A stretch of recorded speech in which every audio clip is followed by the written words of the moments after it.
Mesdames, Messieurs, bonjour.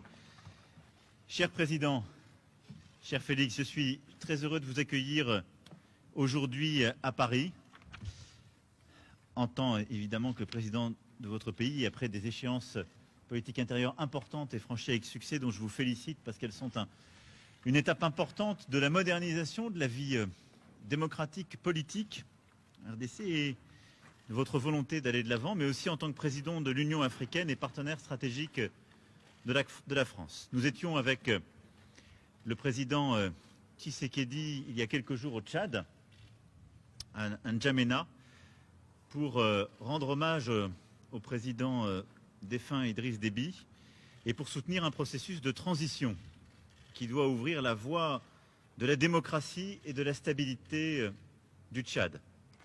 Et aujourd'hui, avant toute chose, nous voulons exprimer notre préoccupation sur l'évolution de la situation, en condamnant d'abord avec la plus grande fermeté la répression des manifestations et des violences qui ont eu lieu ce matin à N'Djamena.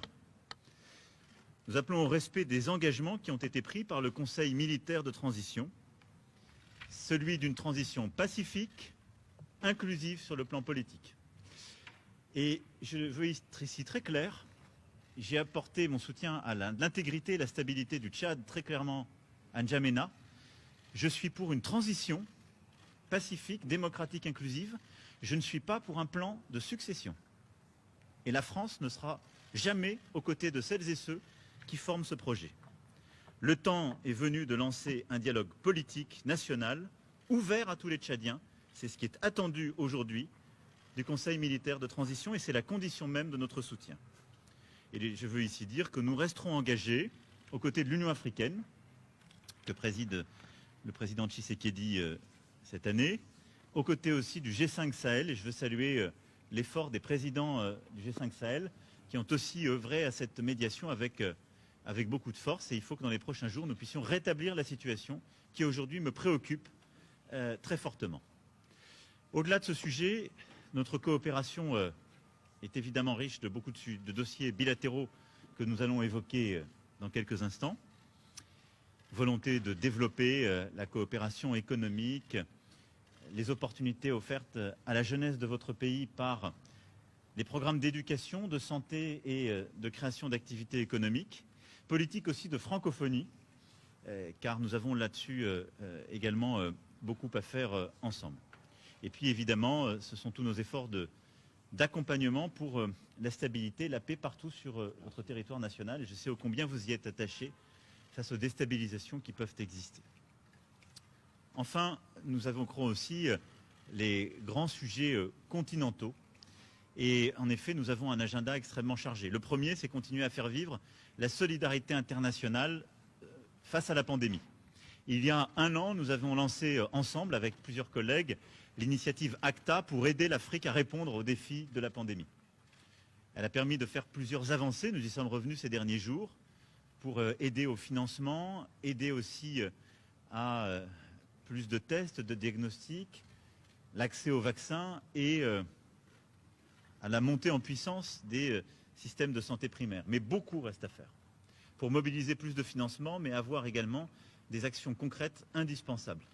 Et donc ensemble, nous souhaitons agir pour que le G7, le G20 soient des rendez-vous utiles qui répondent aux besoins des Africaines et des Africains, la vaccination de tous les personnels de santé sur laquelle nous étions engagés il y a plusieurs semaines et tant d'autres sujets. Et puis dans quelques semaines, nous nous retrouverons donc 17-18 mai prochain à Paris pour un sommet avec beaucoup d'autres leaders du continent africain et du monde entier, le sommet pour le financement des économies africaines. Je veux ici que chacun ait bien en tête le choc, pas simplement sanitaire, mais économique, que le continent africain subit depuis 2020.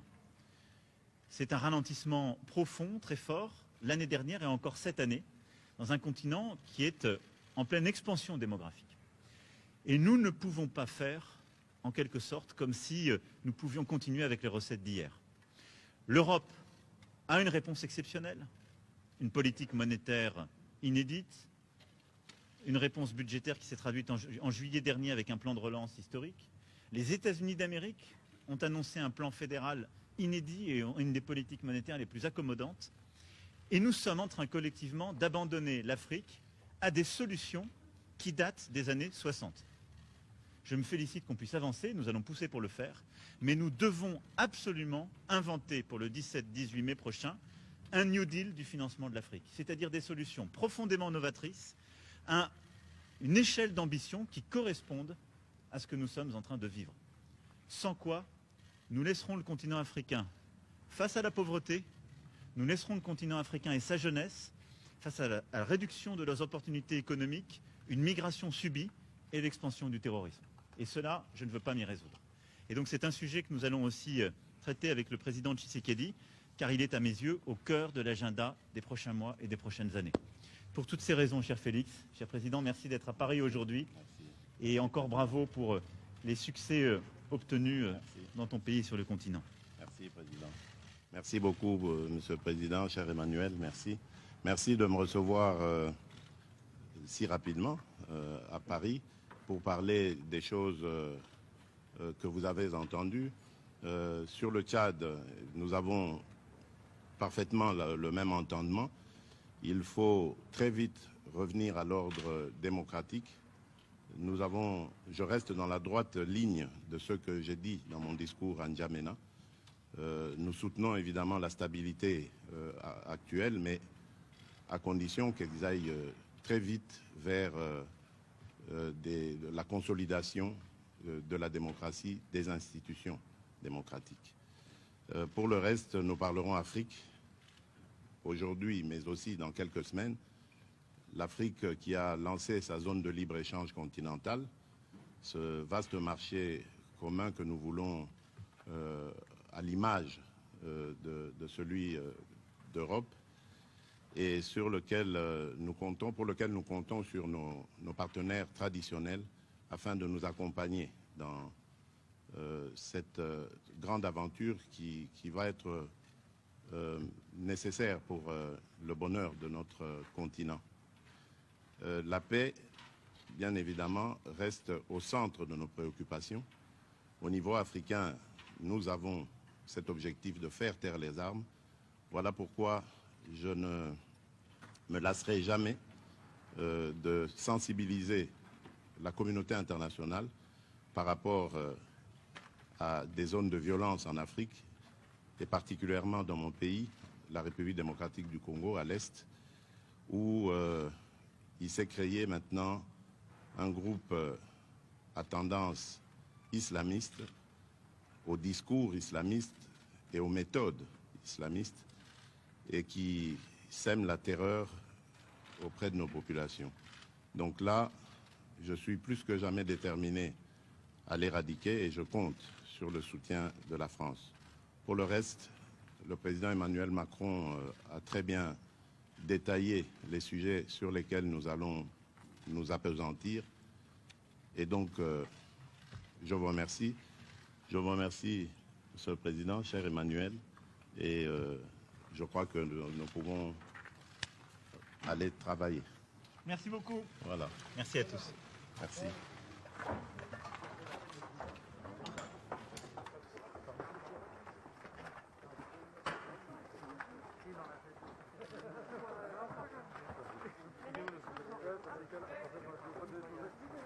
Ouais, enfin, même